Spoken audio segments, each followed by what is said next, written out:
मित्रों नमस्कार, मैं हूं राकेश कुमार। आप देख रहे हैं मत अभिमत। मित्रों, रसूखदार जो होते हैं उनके लिए नियम कानून कायदा ये जो भी है वो खिलौने जैसा होता है। जैसे चाहते हैं उसको तोड़ मड़ोड़ कर अपना काम निकाल लेते हैं, और ख़ासकर तब जब इन रसूखदारों की मिली भगत या इनकी सहायता पदाधिकारी गण करने लगते हैं, तो जो पदाधिकारियों और इन रसूखदारों का जो संगम होता है वह नियम कायदों को अपनी मुट्ठी में रखता है। वैसा ही एक मामला आया है जिसमें लगभग 150 करोड़ के मूल्य की भूमि को इन रसूखदारों ने मिलकर बंदरबाट करने की कोशिश की और इतना बड़ा घोटाला किया जो शायद इसके पहले आपने सुना नहीं होगा, और वह भी इतनी व्यवस्थित ढंग से, इतने नाटकीय ढंग से कि कोई सोच भी नहीं सकता है। आपने सुना है कभी कि गैर मजरूआ जमीन जो आम आदमी के, आम जनता के उपयोग के लिए होता है, जैसे उसमें चारागाह हो सकता है, उसमें विद्यालय हो सकता है, उसमें अस्पताल बनाया जा सकता है, लेकिन निजी व्यक्ति को नहीं दिया जा सकता है, वैसे लगभग 50 एकड़ जमीन की यहाँ पे घोटालेबाजी की गई बड़ी व्यवस्थित ढंग से। यह जो ज़मीन है, इस ज़मीन को लगभग 50 एकड़ ज़मीन जो घास लगाने के लिए, मतलब कि चरागाह के लिए और ऐसे ही काम के लिए वो दर्ज था, जो दस्तावेज है उसमें। उसके बाद क्या किया गया कि उस ज़मीन को, देखिए चरागाह या घास परती की जो ज़मीन होती है, मतलब कि वह आम उपयोग की ज़मीन है जिसको गैरमजरूआ आम कहते हैं। और वैसे ज़मीन का नियम है कि किसी भी स्थिति में उस ज़मीन को किसी व्यक्ति विशेष को नहीं दिया जा सकता है, आवंटित नहीं किया जा सकता है, बेचा नहीं जा सकता है। लेकिन इतने सुनियोजित ढंग से इस काम को किया गया कि पहले इस ज़मीन को कुछ किसानों के नाम से आवंटित कर दिया गया, जो नहीं करना था, जो नियम के विरुद्ध था। और किसानों को जब आवंटित कर दिया गया, उसके बाद वह ज़मीन सारे लोगों के मिली भगत से बेच दिया गया दो बड़े रसूखदारों को, जो बड़े बिल्डर्स हैं।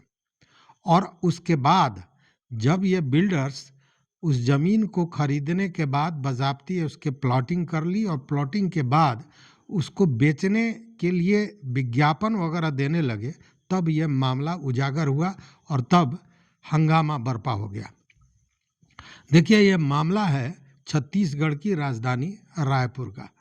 रायपुर के बगल में एक डोमा जगह है जहां ये 50 एकड़ ज़मीन है और जिसका ये घोटाला किया गया है।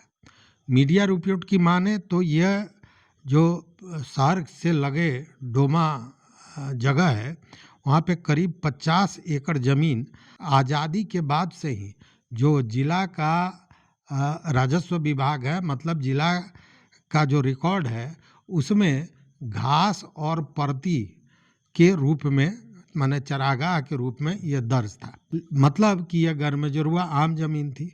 अब इस जमीन को इन लोगों ने क्या किया कि मनोज यादव समेत कुछ किसान थे जिनके नाम पर आवंटित कर दिया। अब ये जो आवंटित किया गया, ये किस आधार पर किया गया, कैसे किया गया, इसकी कहीं कोई चर्चा नहीं की गई। और उसके बाद पुनः इस जमीन को दो बिल्डर्स, एक स्वास्तिक प्रोजेक्ट्स और दूसरा रूपी रिसोर्ट्स प्राइवेट लिमिटेड के संचालकों ने खरीद लिया। मतलब कि पहले किसानों के नाम से किया गया और फिर किसानों से इन लोगों ने इस ज़मीन को खरीद लिया। अब ज़रा आश्चर्य कीजिए कि इतना बड़ा प्लॉट बेचा गया, इतने धनराशि लगभग 150 करोड़ इसकी कीमत आकी जा रही है, ये बेच दिया गया, लेकिन किसी पदाधिकारी ने कोई जांच नहीं की कि ये ज़मीन कैसा है, कैसे बिक रहा है। तमाम चीज़ें कागजी होती रहीं। चूँकि मीडिया रिपोर्ट्स के अनुसार इसमें मिली भगत सारे लोगों की थी और उसके बाद बजाते रसूख इन लोगों का ऐसा कि बजाते बिना पंजीयन कराए हुए, मतलब रेरा में बिना पंजीयन कराए हुए आप प्लॉटिंग करके उसको हाउसिंग के लिए नहीं बेच सकते।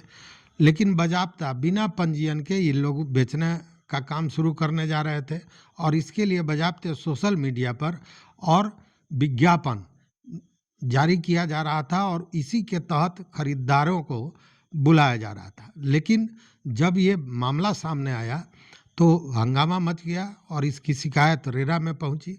जब रेरा में पहुंची और रेरा ने जांच किया तो देखा कि इसका तो पंजीयन ही नहीं है, तो फिर ये बेच कैसे सकते हैं, और उसके बाद उन्होंने इस पर रोक लगा दी। अब यह जांच का विषय है कि आखिर यह रायपुर जिला का ये जो डोमा के करीब 50 एकड़ ज़मीन, जिसका खेसरा 213/2 है, 213/125, 15016, 15017/1 ये खेसरा नंबर है जिस पे ये ज़मीन है। और इसकी ज़मीन की खरीदारी, इसकी बिक्री कैसे हो रही थी, यह जांच का विषय है। और यह जब जांच होगी तो निश्चित रूप से यह जो रसूखदार हैं, ये जो भूमाफिया हैं या जो इस तरह के काम में लगे हुए हैं और पदाधिकारियों की मिलीभगत सामने आएगी। चूँकि जानी हुई बात है कि जब वह ज़मीन गैरमजरूआ आम था तो बिक ही नहीं सकता था, किसी निजी व्यक्ति को किसी भी स्थिति में अलॉट नहीं किया जा सकता था।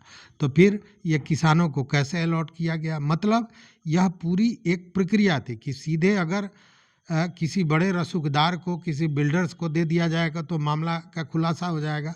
तो पहले किसानों को दिया गया, फिर किसानों से वो लोग लिए और उसके बाद औने पौने दाम में लिया गया और उसके बाद उसकी बिक्री प्लॉटिंग करके करने की प्रक्रिया शुरू होने ही वाली थी कि यह शिकायत पहुंचा और यह मामला सामने आ गया। अब देखने वाली बात है कि इसका जांच होता है कि नहीं होता है, और जांच होता है तो कौन कौन लोग इस दायरे में आते हैं। तो ज़मीन का यह जो गोरख धंधा है, ये केवल बिहार ही में नहीं है, हर जगह इस तरह का धंधा चल रहा है और भूमाफिया हर जगह कहीं ना कहीं सक्रिय है। तो इस वीडियो में बस इतना ही। देखते रहिए मत अभिमत। मित्रों, चैनल पर नए हो तो सब्सक्राइब कीजिए, लाइक कीजिए, दोस्तों के साथ शेयर कीजिए और अपना विचार जरूर दीजिए। बहुत बहुत धन्यवाद। कोटिशः आभार।